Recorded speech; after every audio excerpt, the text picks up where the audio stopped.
Okay, let's wrap up Night of the Hunter in this final video.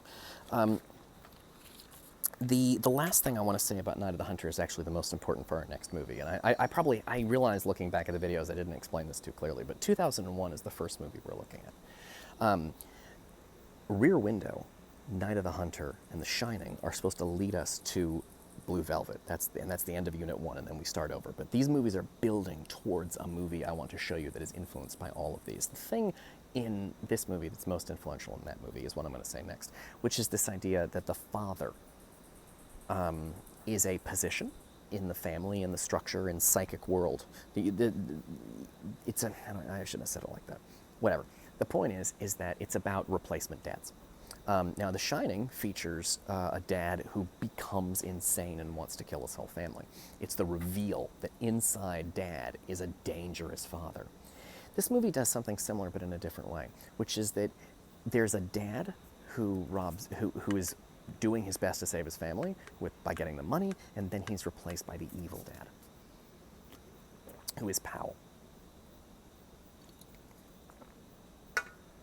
What makes the movie amazing is that scene when the police haul Powell away. And it's the most heartbreaking thing I've ever seen in any movie, which is that John sees this guy who's his stepfather. The police are coming for him with guns, and his dad's on the ground, and John grabs his stomach. He has a stomach ache, just like he did when his dad was arrested by the police. And then he runs up to Powell.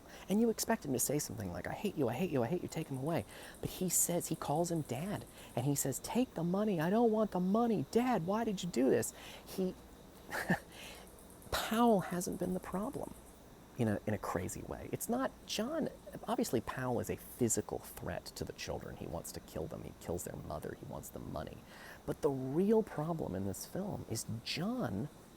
He doesn't just hate Powell. He hates his dad because his dad did this to them. His dad took the money, and then he talked to Powell in jail. And that's how Powell found them and came for the money and killed their mom and this is all John's dad's fault for stealing that money. And John is angry at his dad, but he has not been able to put that into words. The way he's thinking about it is Powell is bad, Powell is bad, Powell is bad. But Powell is his stepdad. The real monster behind Powell is John's dad, who set all of this in motion by robbing a bank, and they didn't need $10,000. They probably would have been okay. So it's this idea that he thinks he's angry at one dad, but he's actually angry at the other dad. That one dad goes away and there's a replacement dad, and The Shining features that same kind of thing. But it's incredibly sad that he's just angry at his dad for putting this money in his life, but also putting him in this position. By telling John, I'm going to put the money in a doll, don't tell your mother, don't tell anyone, he put so much on John.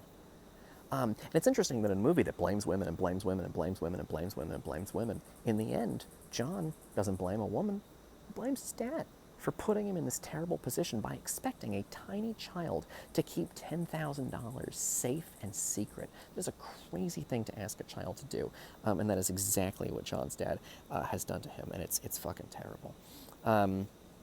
Okay, cool. And kind of the last, and John's traumatized. I mean, again, the movie has a nice, sweet, happy ending, but before we get to Christmas morning, John is traumatized. Powell is in court, and he can't point to him. He's so upset by all the horrible things that have happened, he refuses to look at Reverend Powell. And that's why Powell seems like maybe they're gonna have to, if the kid can't identify the murderer of his mother, maybe they're gonna have to let this guy go, which is why vigilante violence is the answer, and the crowds fill the streets with their pitchforks and axes, because John refused to point this guy out, because that poor kid has been fucked up by this.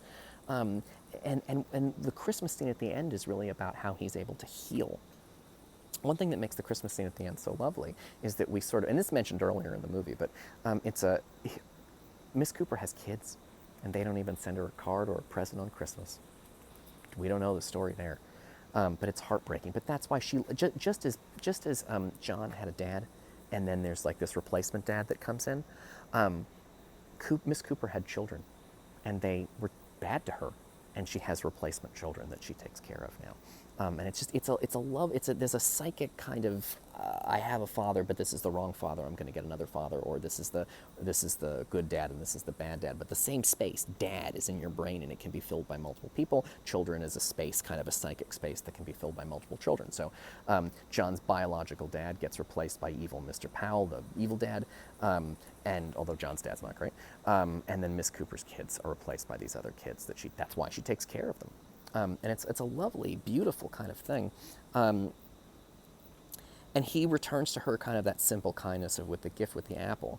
But one of my favorite little bits in the film is Ruby. And this is a weird place to end this lesson on, but I think it's so lovely. Miss Cooper gets Ruby a beautiful piece of jewelry. I love that with all my heart, because she didn't get her a present to change her. You could imagine, I'm going to get you school books or something, that help you with your schooling and have you start thinking about your homework and stop thinking about boys. Ruby loves boys. She loves them. She wants all the boys.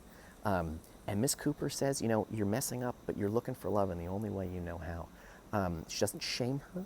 She says, I understand the mistake that you've made. And then on Christmas morning, she doesn't try to change Ruby.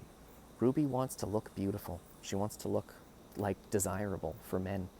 And Mrs. Powell gives her a beautiful piece of jewelry. She doesn't try to change that little girl. She tries to guide her, but she's not going to spend Christmas Day making Ruby feel bad about what Ruby wants. And that's a kind of, and I'm sure she's going to be there educating her and teaching her and trying to get her to, be better about men, because it's crazy that at the end Ruby still loves Mr. Powell just for saying she's the most beautiful thing you've ever seen. But she doesn't try to change Ruby, and it's an incredibly beautiful, generous gesture in a movie that has been filled with misogyny and hatred and terribleness. For some reason, it's giving Ruby a beautiful brooch for Christmas, because that's what Ruby, not because that's what Miss Cooper wants for Ruby, but that's what Ruby wants for herself, and that's what Miss Cooper gives her.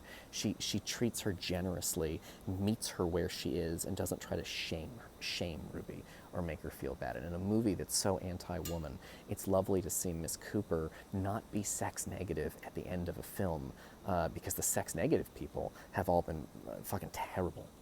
And it's a beautiful thing. So, and I know she gives John a watch, and I think I'm supposed to think the watch is the most beautiful part of the movie, but I don't really, that watch seems like the wrong symbol. Time? Is that something this movie's been about? No.